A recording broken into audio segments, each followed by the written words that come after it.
Assalamu alaikum students. As you know that this is our third grammar lecture, and today we are covering verbs. We have to do a model verbs and then correction of verbs. These are in our two chapters. Correction of verb is in our first chapter grammar portion, and model verb is in second chapter.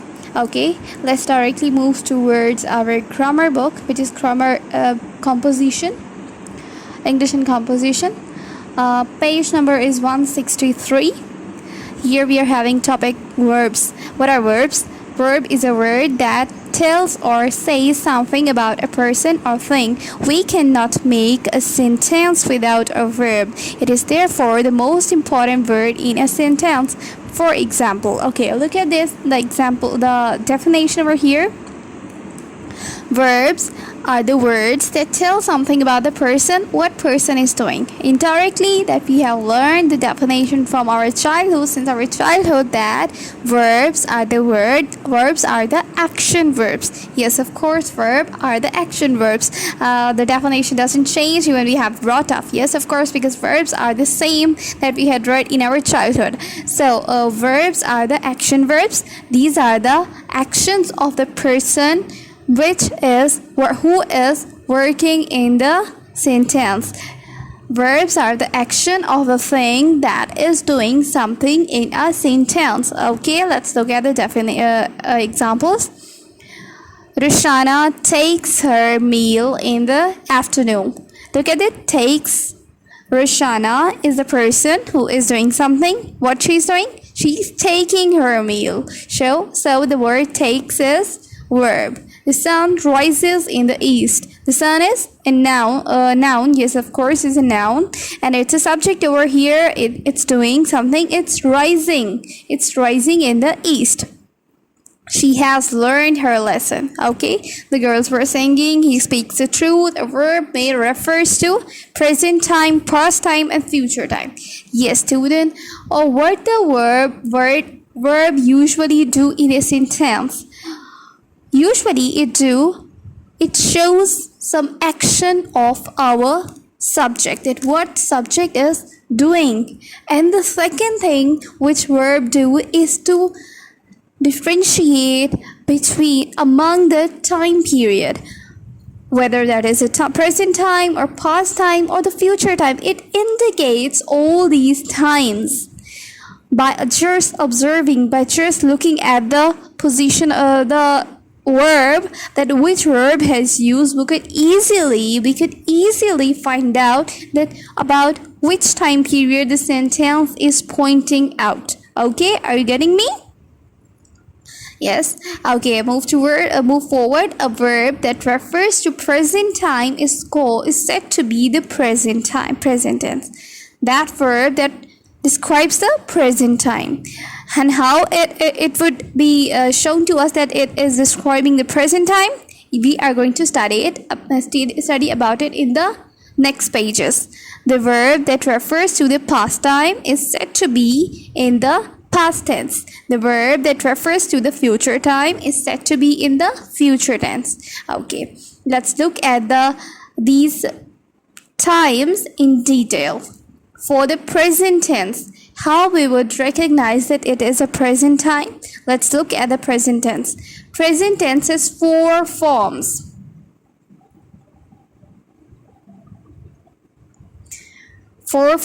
One is present indefinite, present continuous, present perfect, and one else, that is present perfect continuous. Okay, let's look at them from start. Present indefinite. Present indefinite tense is used to express general statement and to describe acts that are habitual or usual. What present tense describe? We have read in our tenses. Present tense for the Urdu की पहचान, we have present indefinite. ता है, ती है, ते हैं. Yes, we have read about it. What the word ta hai, ti hai describes? It describes that something is going is done has done in the present, कोई चीज़ present में होती है, ऐसी चीज़ जो हैबिचुअल है, जो हर वक्त होती है, ठीक है, जो हमारी आदत बन चुकी है, जो हर रोज़ होती है, ठीक है, वो हमारे पास प्रेजेंट इंडेफिनिट में यूज़ होते हैं, ता है, ती है, ते हैं, ठीक है। तो हमारे पास जब भी एक सेंटेंस के अंदर प्रेजेंट इंडेफिनिट, हम कैसे फाइंड आउट करेंगे, जब हमारे पास वर्ब जो है वो प्रेजेंट का लिखा हुआ होगा, ठीक है। वर्ब की कौन सी स्टेट लिखी हुई होगी, first state, that is the present state, ठीक है। अगर वो प्रेजेंट स्टेट होगी, जैसे यहाँ पे लिखा हुआ it rains in winter, rains, ठीक है, हम रेन्स क्या इंडिकेट कर रहे हैं कि ये प्रेजेंट इंडेफिनिट टेंस है, मतलब जब हम इसको ट्रांसलेट करेंगे इस सेंटेंस को तो वो क्या होगा, इट रेन्स इन विंटर, सर्दियों में बारिश होती है, ठीक है जी। समझ आ गई आपको कि अगर यहाँ पे फर्स्ट फॉर्म ऑफ वर्ब आ रही है, जैसे यहाँ पे फर्स्ट फॉर्म ऑफ वर्ब आ रही है और कुछ साथ नहीं आ रहा, तो इट मीन ये प्रेजेंट इंडेफिनिट है, ठीक है जी। और प्रेजेंट इंडेफिनिट है तो उर्दू में तर्जुमा करते हुए ता है, ती है, ते हैं लगेगा, ठीक है जी। ये चीज़ समझ में आ गई, ओके। अब आगे बढ़ते हैं, अगले एग्जाम्पल्स को देखते हैं। The sun sets in the west, west में सन क्या कर रहा है, सेट्स कर रहा है, ठीक है। अब सेट्स को देख के हमें पता चल गया कि कोई चीज़ है जो हमेशा होती है, हैबिचुअल है, रोज़ होती है, मीन्स ये प्रेजेंट इंडेफिनिट टेंस है, ठीक है। I do not take my meals at night, अब डू नॉट टेक, अब ये चीज़ भी माइंड में रखने वाली है कि डू नॉट, जब भी हम लोगों को प्रेजेंट इंडेफिनिट को नेगेटिव में कन्वर्ट करना होता है तो हम डू लगाते हैं, ये हमने पढ़ा था ना अभी पिछली लेक्चर्स के अंदर कि डू लगाते हैं, और डू हमेशा हमारे पास सिर्फ और सिर्फ प्रेजेंट इंडेफिनिट में यूज़ होता है, ठीक है। और जब डू लग जाता है तो उसके साथ हमेशा वर्ब की फर्स्ट फॉर्म ही आती है, every time we use first form of verb with the do, okay. इस बात को भी माइंड में रखना है, जब हम करेक्शन ऑफ वर्ब करेंगे तो वहाँ पे हो सकता है हमें डू के साथ एक सेंटेंस गिवन हो, फॉर एग्जांपल इस तरह से हो, I do not dash my meal at night, तो हम लोग कैसे करेक्ट करेंगे उसको, हम लोग कैसे वर्ब की फॉर्म यूज़ करेंगे, हमें डू को देखते ही पता चल जाएगा कि डू तो सिर्फ प्रेजेंट इंडेफिनिट में यूज़ होता है, और प्रेजेंट इंडेफिनिट में तो हमेशा वर्ब की फर्स्ट फॉर्म यूज़ होती है, ठीक है। ये बात समझ में आ गई आप लोगों को, इस चीज़ को माइंड में रखना है। हमारे MCQs 5 मार्क्स के MCQs आते हैं करेक्शन ऑफ वर्ब से, तो ये इंतहाई इंपॉर्टेंट लेक्चर है, just keep it in mind और गौर से तवज्जो से सुने इस चीज़ को। इसलिए मैं उर्दू भी यूज़ कर रही हूँ, जस्ट बिकॉज कि आप लोगों को क्लियरली अंदाज़ा हो जाए, समझ आ जाए एक एक वर्ड की। ये आपका 5 मार्क्स का क्वेश्चन है students, so just be careful about it. Do you go to school every day, अब लुक एट दिस, डू आ गया तो मतलब फर्स्ट फॉर्म ऑफ वर्ब आ रही है, ठीक है। अगर डू नहीं गिवन, हमें आगे का सेंटेंस आ जाता है और क्वेश्चन मार्क लगा हुआ है, तो इट मीन हमें यहाँ पे क्योंकि first form of verb use हुई है तो 100% हमें यहाँ पे डू ही लगाना है, या तो डू लगाना है या फिर डज लगाना है, ठीक है। अब क्योंकि यू आ गया है तो ऑब्वियसली हम लोग डू लगाएंगे, नॉट डज, क्योंकि आपको पता है डू किसके साथ लगता है और डज किसके साथ लगता है जी। रिवाइज करें ज़रा, किस चीज़ के साथ लगता है, डू हमारा लगता है IVU दे के साथ जी, और डस हमारा लगता है ही शी इट यस, और एनी सिंगुलर नेम के साथ हम लोग डस लगाते हैं जी। और इसका रीज़न भी मैंने बता दिया था आप लोगों को अपनी फर्स्ट वीडियो में जो हमारा प्रेजेंट इंडेफिनिट की थी, okay. Move forward, present continuous tense describe an action that is taking place at the time of speaking. अब कॉन्टिन्यूस क्या कहता है, वो काम जो हो रहा है इस मौजूदा वक्त में। प्रेजेंट इंडेफिनिट हमें कहता था कि जो काम के हम आदी हैं, जबकि प्रेजेंट कॉन्टिन्यूस हमें कहता है कि वो काम जो हो रहा है प्रेजेंट में, ठीक है। इट इज़ रेनिंग, बारिश हो रही है, रहा है, रही है, रहे हैं, हमने पढ़ा था इसकी उर्दू की पहचान में। The boys are doing their home task, ठीक है जी। अब यहाँ पे डूइंग आ रहा है। अब देखें बेटा, एक चीज़ को माइंड में रखना है, हमने इसके स्ट्रक्चर में पढ़ा था प्रेजेंट कॉन्टिन्यूस की कि हमारे पास हेल्पिंग वर्ब यूज़ होता है। अब देखें, हेल्पिंग वर्ब अगर हमारे पास प्रेजेंट का यूज़ हो रहा है, प्रेजेंट के हेल्पिंग वर्ब कौन से, इज़ MR, ठीक है। हेल्पिंग वर्ब प्रेजेंट का यूज़ हो रहा है और आगे ब्लैंक स्पेस है और हमें यहाँ पे ऑप्शन में दे दिया जाता है रेनिंग, रेन, रेन्स, तो आप कौन सा ऑप्शन चूज़ करेंगे, रेनिंग का चूज़ करेंगे। क्यों, बेशक हमारे पास रेन भी वहाँ पे मौजूद है और रेन्स भी मौजूद है, हम रेन्स भी तो कर सकते हैं, लेकिन हम वो चूज़ नहीं करेंगे। क्यों, क्योंकि हमारे प्रेजेंट इंडेफिनिट जो हमने ऊपर पढ़ा था उसके अंदर कोई भी हेल्पिंग वर्ब नहीं था। जिसको माइंड में रखिएगा, प्रेजेंट इंडेफिनिट में हेल्पिंग वर्ब नहीं होता। जबकि हेल्पिंग वर्ब किस में होता है, प्रेजेंट कॉन्टिन्यूस में होता है, ठीक है। अब जब यहाँ पे इज़ यूज़ हो रहा है तो ये डेफिनेटली हमारा कौन सा टेंस है, प्रेजेंट कॉन्टिन्यूस है। प्रेजेंट कॉन्टिन्यूस है तो फिर क्या आएगा, वर्ब की फर्स्ट फॉर्म के साथ आईएनजी यानी फोर्थ फॉर्म यूज़ होगी, ठीक है। तो इस बात को माइंड में रखना है आप लोगों ने, और इसमें रॉन्ग बिल्कुल भी नहीं करना। The boys are doing their home task, okay, are you getting, very good. Moving forward, हमारे पास ये देखिए एक्सरसाइज आपके पास गिवन है, इसको आपने सब ने सॉल्व करना है। This is your homework. She love her cat very much. अब देखिए यहाँ पे क्या है, कोई और हेल्पिंग वर्ब गिवन है, नहीं, कोई भी हेल्पिंग वर्ब गिवन नहीं है, सिर्फ लव है यहाँ पे एक वर्ड जिसको हमने यहाँ पे ऐड करना है। और क्योंकि यहाँ पे शी आ रहा है तो हम लोग लव के साथ एस और ई एस का एडिशन करेंगे। याद आ गया आपको, ही शी इट के साथ हम लोग वर्ब की फॉर्म के साथ क्या करते हैं, एस और ई एस का एडिशन करते हैं, ठीक है। तो she loves her cat very much, okay. Move forward, he go to school every day. अब गो क्या आएगा, क्योंकि कोई हेल्पिंग वर्ब नहीं है तो ही गो टू गोज, क्योंकि ही आ रहा है, ठीक है।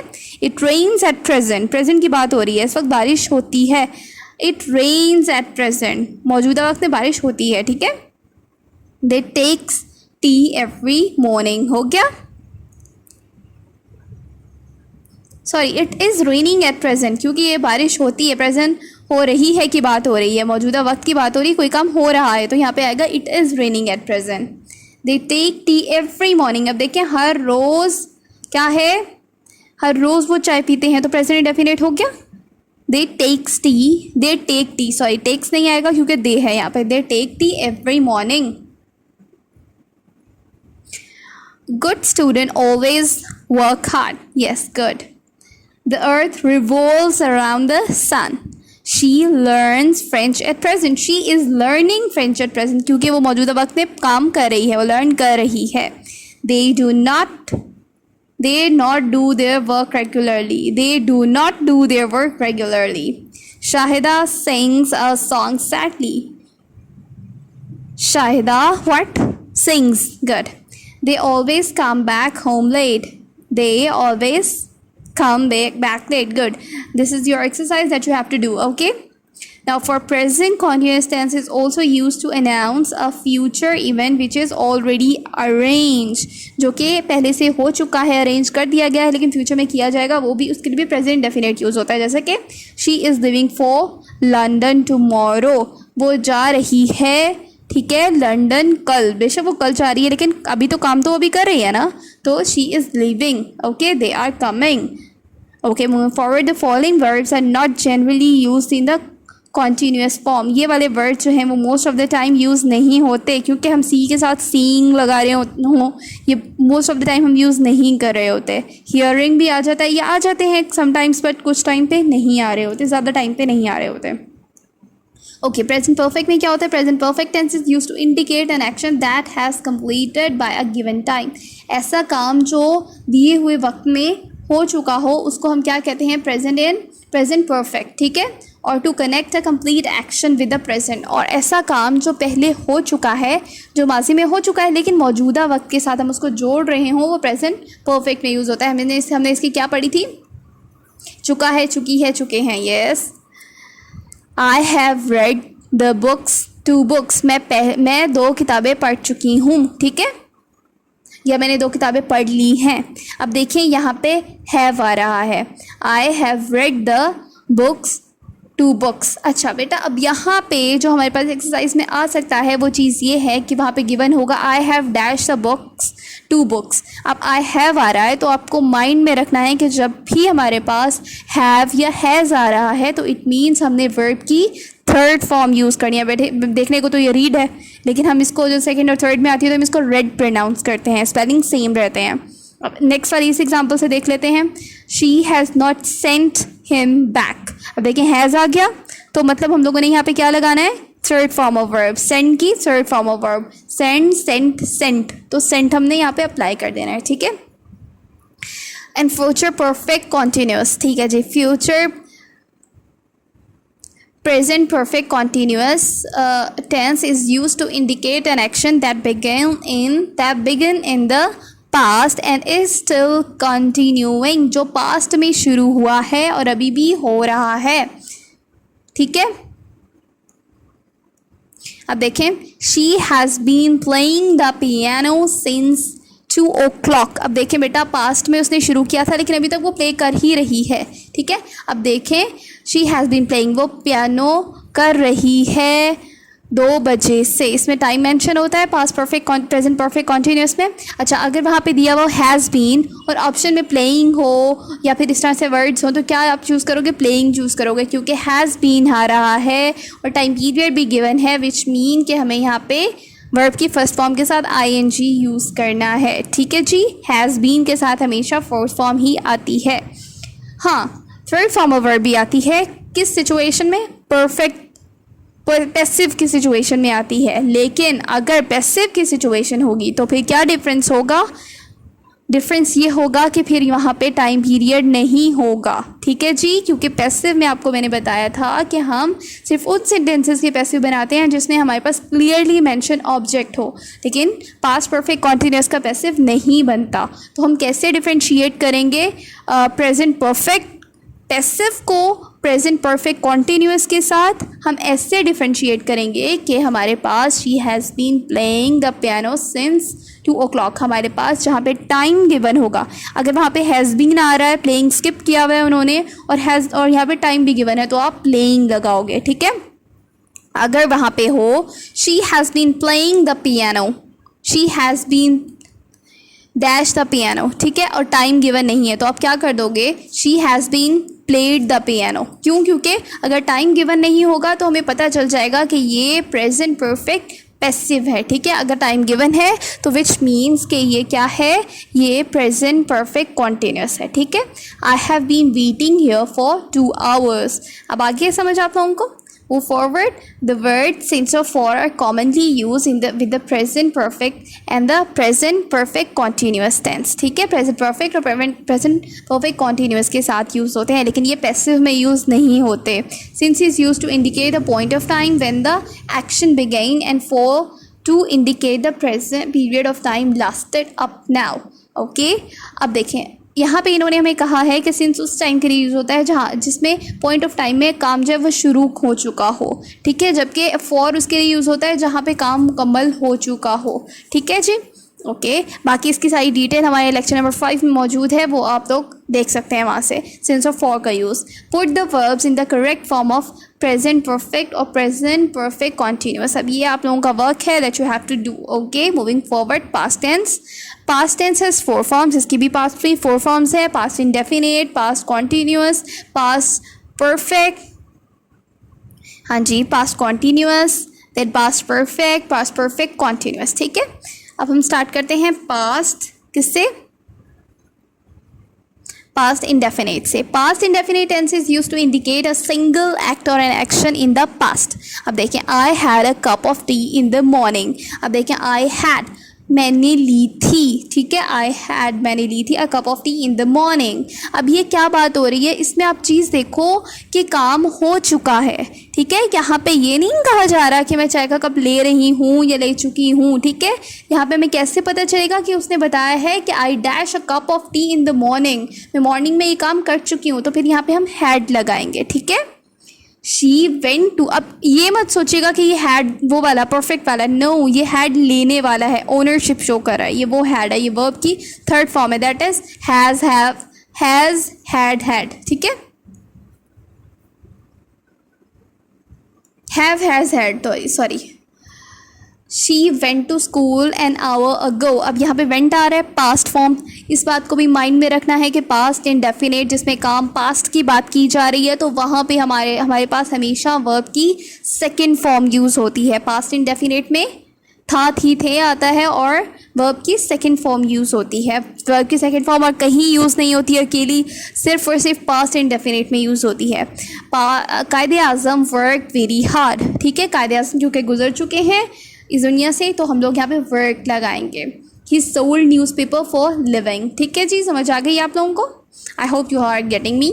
अगर आपको कोई कन्फ्यूजन है, कोई क्वेश्चन पूछना है तो आप कमेंट्स में पूछ सकते हैं, और जो मुझसे डायरेक्टली कांटेक्ट कर सकते हैं मुझसे डायरेक्टली कांटेक्ट कर सकते हैं।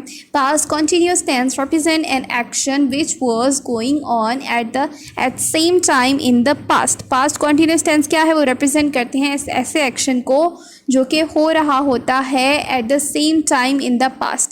ऐसा काम जो पास्ट में हो रहा था, कर रही थी। हमने एक इंडिकेशन पढ़ी थी, एग्जाम्पल्स देख लें आप। शी वॉज डूइंग, ठीक है, her home task when the guest arrive. वो काम कर रही थी कब, जब गेस्ट आए थे, ठीक है, जब गेस्ट आए थे उस वक्त वो काम कर रही थी। पास्ट में उसका काम करना शो किया जा रहा है। तो अब हमारे पास अगर वाज आ रहा है तो आपको ये बात मालूम होनी चाहिए, जैसे पहले हमने कहा था इज एम आर आ रहा है तो वर्ब की फर्स्ट फॉर्म विद आईएनजी होगी। अब इसी तरीके से अगर यहाँ पे वाज और वर आ रहे हैं तो वर्ब की फर्स्ट फॉर्म विद आईएनजी दोबारा से यूज़ होगी, क्योंकि कॉन्टिन्यूस में हम यही फॉर्म यूज़ करते हैं, ठीक है। अब ये एक्सरसाइज गिवन है that you have to solve. Okay, now moving towards the past perfect. Past perfect tense is used to describe an action completed at the same point in the past. अब ऐसा है कि माजी करीब में वो काम हो चुका है, ठीक है। हम क्या करें, पास्ट परफेक्ट कौन से होते हैं, वो टेंस होते हैं जो पास्ट परफेक्ट इसमें माजी करीब में काम हमारा हो चुका हो। I had left the house before it start raining. अब देखें इसके अंदर हम लोग बिफोर और आफ्टर यूज़ करते हैं पास्ट परफेक्ट के अंदर, ठीक है। और इसके अंदर क्या चीज़ होती है, आई हैड लेफ्ट। जब भी हैड आ रहा है तो हमने वर्ब की थर्ड फॉर्म ही लगानी है। हमें ये मालूम होना चाहिए अगर हमारे पास helping verb as a had given है, जैसे अगर प्रेजेंट में हैज़ गिवन है या हैव गिवन है तो हम वर्ब की थर्ड फॉर्म लगाते हैं। इसी तरह पास्ट परफेक्ट में भी हैड गिवन है तो हमने वर्ब की थर्ड फॉर्म ही लगानी है। They had taken their meals before the guest arrived. ठीक है जी, समझ आ गई आप लोगों को। Past continuous tense is used to indicate an action which had been going on for some time and finished at some definite time in the past. Okay. अब देखिए ऐसा काम जो कि क्या हुआ है, डिस्क्राइब एक्शन जो कि पास्ट में हो चुका है, ठीक है, पास्ट में ही किया जा रहा है, पास्ट में ही मुकम्मल हो चुका है, ठीक है, एक गिवन टाइम के अंदर। She had been working since morning, वो काम कर रही थी, ठीक है, मॉर्निंग से, सुबह से वो काम करती रही है, ठीक है। अब पास्ट की बात हो रही है लेकिन प्रेजेंट में वो काम नहीं कर रही है, लेकिन वो पास्ट में किया था उसने, तो हमने क्या करना है, हैड बीन आ रहा है तो हमने वर्किंग लगाना है। क्या देखते हुए, टाइमिंग गिवन है, सेंस ऑफ वो के साथ टाइम मौजूद है, ठीक है, इस वजह से हम लोग आईएनजी लगाएंगे। अभी मैंने डिफरेंस बताया था प्रेजेंट में भी कि वहाँ पे अगर हमारे पास पास्ट परफेक्ट पैसिव होगा तो हमें कैसे पता चल जाएगा, वहाँ पे टाइम पीरियड गिवन नहीं होगा, लाइक सिंस ऑफ फॉर के साथ कुछ भी मौजूद नहीं होगा। प्रेजेंट परफेक्ट पैसिव होगा तो उसमें भी क्या होगा, सिंस ऑफ फॉर के साथ टाइम मौजूद नहीं होगा, जबकि प्रेजेंट परफेक्ट कॉन्टिन्यूअस के अंदर क्या होता है, सिंस ऑफ फॉर के साथ टाइमिंग मेंशन होती है, ठीक है। तो फिर हमें पता चल जाता है कि हैड बीन के साथ हमने वर्किंग लगाना है। अगर वहाँ पे टाइम गिवन नहीं होगा, हैड बीन और ऑप्शन में वर्किंग गिवन होगा और हमें ऑप्शन में से क्या उठाना है, फिर हम लोगों ने वर्क नहीं उठाना, हमने वर्किंग उठाना है, क्योंकि हमारे पास सिंस ऑफ फॉर मौजूद है, यहाँ पे सिंस ऑफ फॉर में मौजूद है कोई चीज़, टाइम पीरियड गिवन है, ठीक है जी। ओके, मूविंग फॉरवर्ड, नेक्स्ट हमारे पास एक्सरसाइज आप लोगों ने सॉल्व करनी है बेटा, और हमारे पास सारे फ्यूचर टेंस, ठीक है, इसके भी हमारे पास 4 हैं, future indefinite, future continuous, future perfect continuous. Future indefinite tense is used to describe a single act that is yet to take place. अच्छा, ऐसा काम जो कि is used to describe single act, एक ऐसा इकलौता काम जो कि अभी तक होना बाकी है, फ्यूचर में भी किया जाएगा उसको। They will leave for London, वो जाएंगे लंदन टुमारो, वो कल लंदन जाएंगे। अब विल आ रहा है, आपके माइंड में होना चाहिए कि विल के साथ हमेशा हम वर्ब की फर्स्ट फॉर्म यूज़ करते हैं, ठीक है, जब भी विल आ रहा है, विल और शेल, ठीक है, विल और शेल। अब ये नहीं समझना कि शेल जो है वो कोई अलग मखलूक है, नहीं जी, शेल जो है वो हम आई और बी के साथ यूज़ करते हैं, वो विल का ही ऑल्टरनेट है, ठीक है जी। तो विल या शेल आ रहे हैं तो हमने वर्ब की फर्स्ट फॉर्म ही यूज़ करनी है। आई शेल सी, देख लें यहाँ पे शेल आ गया, लेकिन हम वर्ब की फर्स्ट फॉर्म ही यूज़ करनी है। Future continuous tense is used to describe an action as going at some point in the future, जो फ्यूचर में हो रहे हों, ठीक है। She will be taking her lesson in the music in the morning. अब यहाँ पे फ्यूचर कॉन्टिन्यूस क्योंकि पैसिव होते हैं तो हमें टेंशन भी नहीं लेनी। हमने जब भी विल बी आ गया तो हमने टेक के फर्स्ट फॉर्म के साथ आईएनजी यूज़ ही करना है, ठीक है। ओके हाँ जी, यहाँ पे थोड़ा सा आपको कंफ्यूजन होगी क्यों, क्योंकि हम लोग फ्यूचर परफेक्ट के अंदर विल बी यूज़ कर लेते हैं और वहाँ पे हम लोग टाइम गिवन नहीं होता। फिर वही बात आ जाती है, टाइम गिवन नहीं होता और विल बी अगर हम लगा रहे होते हैं और थर्ड फॉर्म लगा देते हैं पैसिव के साथ सिर्फ उस सिचुएशन में जब टाइम पीरियड गिवन नहीं होता। यहाँ पे टाइम पीरियड गिवन है, ठीक है। एक्सरसाइज आप लोगों को सॉल्व करनी है। देन हमारे पास आ गए हैं जी future perfect. Future perfect tense is used to describe an action that will be finished by certain future date. किसी गिवन टाइम पे किसी गिवन डेट के ऊपर वो जो काम है वो कंप्लीट हो जाएगा। I shall have finished writing this novel by June. मैं फ्यूचर जून में जाके ये काम कंप्लीट कर लूँगी। आई शैल हैव फिनिश्ड, जब शैल के साथ हैव आ गया और जब हैव आ गया तो हमें फ़ौरन पता चल जाना चाहिए कि वर्ब की थर्ड फॉर्म ही यूज़ की जाएगी, ठीक है जी। फ्यूचर परफेक्ट कॉन्टिन्यूस का पैसिव भी नहीं होता कोई। Future perfect continuous tense is used to describe an action which has been going on continuously and has yet to be completed in the future. अब क्या है, ऐसा काम जो कि फ्यूचर में किया जाएगा, अभी भी चल रहा है और फ्यूचर में भी मुकम्मल, फ्यूचर में जाके कहीं मुकम्मल होगा। तो by the next March I shall have been working on this project for 10 years। अच्छा जी, 10 साल से मैं इस प्रोजेक्ट पे काम कर रहा हूँ। मार्च से मैं 10 साल तक इस पे काम करता रहूँगा, ठीक है। Okay, this is your exercise that you have to do. Okay, I think you have got the concept of correction of verb. Now let's move towards our book exercise. This is in the first chapter. You can see here, this is the first chapter, Savior of the Mankind. On the page number 10, we are having this exercise. Complete the sentences using the given verb. Okay, these are the given verbs and we have to complete these exercises. If I see Aslam, I will dash him to dinner tomorrow. यहाँ पे आ गया I will आ गया, तो will के साथ कौन सी form of verb use होती है? First form of verb use होती है। Yes, very good.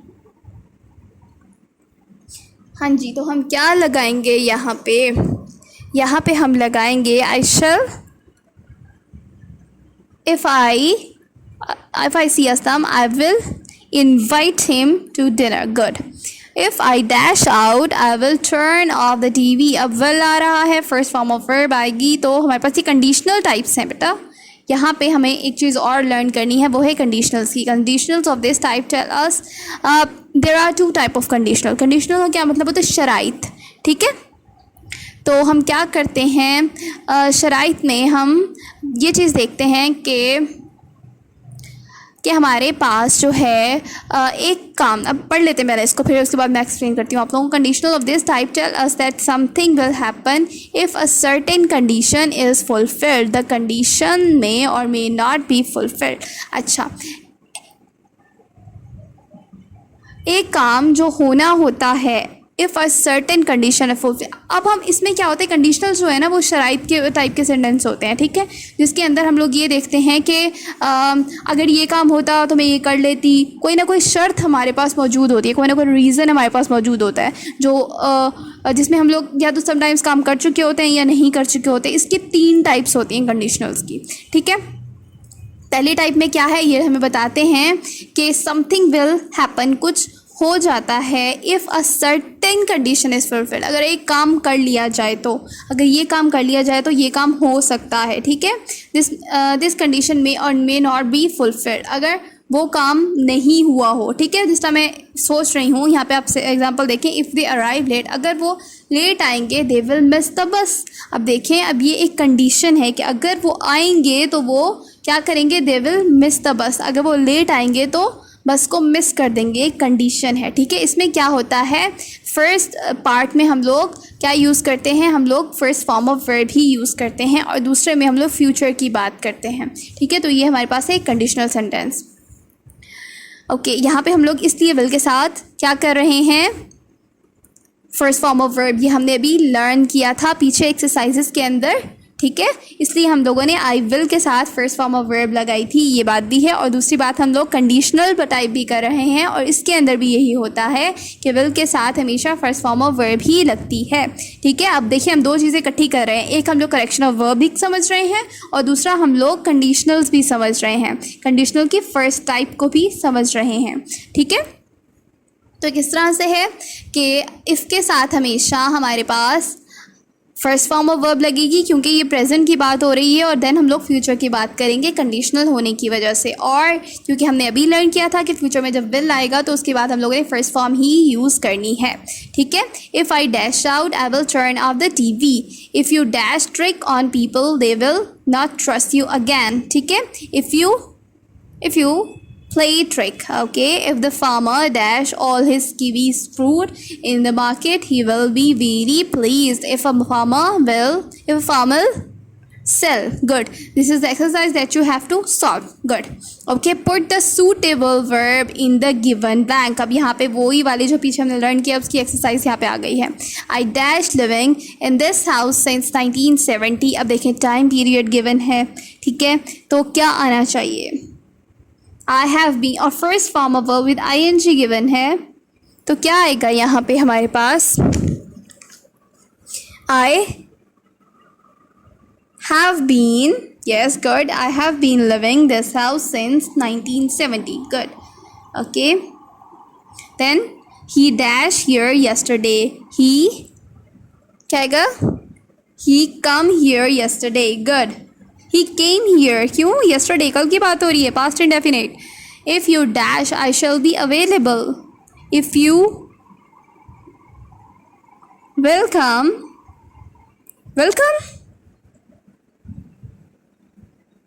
if you come, क्यों भाई, क्योंकि अभी हमने पीछे पढ़ा था कंडीशनल की फर्स्ट टाइप में कि हम लोग जो फर्स्ट पार्ट होता है कंडीशनल का वो फर्स्ट फॉर्म के साथ आता है, दूसरा पार्ट फ्यूचर के साथ आता है, प्रेजेंट के साथ आता है, देन ये फ्यूचर के साथ आता है। तो if you come I shall be available, if dash take the examination he dash take the examination next year, he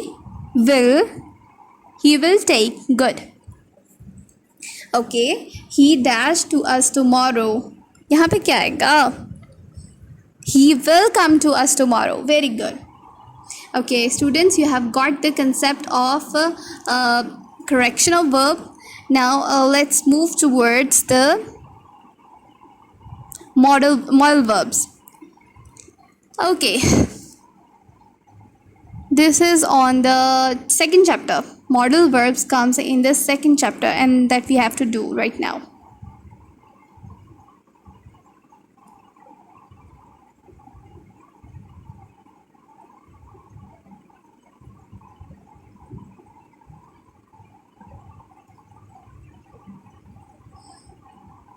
In the second chapter, page number 18, we are having model verbs. What are model verbs? Model verbs are the verbs that combine with other verbs to form compound verbs. Okay, ये दूसरे verb के साथ combine करते हैं, compound verb बना देते हैं और इसमें हम लोग 3-4 चीज़ें हमारे पास mostly use होती हैं। हम लोग कुछ मॉडल वर्ब्स जो हैं वो कुछ ये वाले मॉडल वर्ब्स जो होते हैं इनको हम लोग मॉडल वर्ब्स कहते हैं, can, could, would, may, can, will, shall, ये सारे। लेकिन हम इनको किस तरह यूज़ करते हैं, हम इनको पॉसिबिलिटी के लिए यूज़ करते हैं, एबिलिटी के लिए, सर्टेनिटी के लिए, प्रोबेबिलिटी के लिए, परमिशन, ऑब्लिगेशन या फिर पास्ट हैबिट को इंडिकेट करने के लिए हम इन मॉडल वर्ब्स को यूज़ करते हैं। ठीक है, ये कुछ कंडीशन है जिनके लिए हम लोग इन वर्ड्स को यूज़ करते हैं। समटाइम्स वर्ब के साथ यूज़ करते हैं और समटाइम्स ये एज इट इज़ अकेले ही यूज़ हो रहे होते हैं। अब देखते हैं, यहाँ पे देखिए हमने can, could, can most of the time could का ही पास्ट फॉर्म बन जाता है और समटाइम्स अकेला ही आ रहा होता है और अलग से पॉसिबिलिटी शो कर रहा होता है। ऐसे मे जो है फर्स्ट फॉर्म समटाइम्स यूज़ हो रहा होता है और माइट इसका पास्ट बन जाता है। लेकिन समटाइम्स माइट हम लोग एज इट इज़ पावर के लिए भी यूज़ करते हैं और कुछ अलग मीनिंग में भी यूज़ करते हैं। ऐसे वुड जो है वो फ्यूचर वो पास्ट फॉर्म बन जाती है विल की sometimes, but not every time. Would हम लोग पॉसिबिलिटी के लिए भी यूज़ कर रहे होते हैं। यहाँ पे हमारे पास पॉसिबिलिटी के लिए कहा गया है कि ये वाले वर्ड हम पॉसिबिलिटी के लिए यूज़ करेंगे, ये वाले वर्ब्स हम लोग एबिलिटी के लिए यूज़ करेंगे, ये वाले सारे हम लोग सर्टेनिटी के लिए, ये हम प्रोबेबिलिटी के लिए, then these for permission, then obligation and past habit. Okay, let's look at the example. May I ask you a few questions? This is a permission. May हमने यूज किया for permission. Can you swim, this is an ability. Someone is asking about the swimming ability. You should keep your promise, duty or obligation. We ought to help him, moral obligation. Okay, now let's look at the exercises. Use appropriate model for to describe your three abilities and capabilities. अच्छा जी, आपने क्या करना है इसमें, ये models को use करना है, मॉडल वर्ब्स को यूज़ करना है और अपनी इनमें से इनको यूज़ करते हुए 3 एबिलिटीज़ और 3 कैपेसिटीज़ बतानी है. ठीक है, एबिलिटीज़ या कैपेसिटीज़ बतानी है मॉडल वर्ब्स को यूज़ करते हुए. जिस तरह मिसाल के तौर पे फर्स्ट है एबिलिटीज़ और कैपेसिटीज़ के लिए, तो हम यहाँ पे यूज़ कर सकते हैं sentence I can drive a car. Okay, I can win this game और I can climb the wall. I can write this story. These kind of sentences. अब ये 3 सेंटेंस ये बता दिए मैंने आपको फर्स्ट के लिए. Then ask your teacher's permission for going out. May I go to drink water? May I go to take medicine? May I go to library? Okay, you can ask these questions. Put these questions for this one. Okay. Ask a friend to lend you a book. Okay, what we can say if we have to ask a friend, can you lend me your book? Can you lend me your book, please? Now you are asking to lend a book. That's why we have to add please, because when we are borrowing something, जब हम कोई चीज़ ले रहे हैं किसी से उधार, तो हमें क्या करना है, हमें please भी लगाना होता है. ठीक है. Express necessity to get up early. हाँ जी, किस तरह से करेंगे हम, क्या सेंटेंस बनना चाहिए. I should get up early to go for walk. जी, ये हम बना सकते हैं. Express duty obligation to follow traffic rules. इसलिए हम क्या करेंगे, we must follow the traffic rules. Okay. Share some past habit. I need to swim in the canal. ठीक है. So these are the words. मैंने आपको सारे तकरीबन बता दिए, ये आपको अपनी नोट्स पे करने हैं या फिर आप लोग अपनी बुक पर ही सॉल्व कर लेंगे इनको. ठीक है. Okay, I hope you have got the concept of all this thing verbs. Thank you so much for today. Must do your work and keep healthy and safe. Thank you so much and अल्लाह हाफिज़.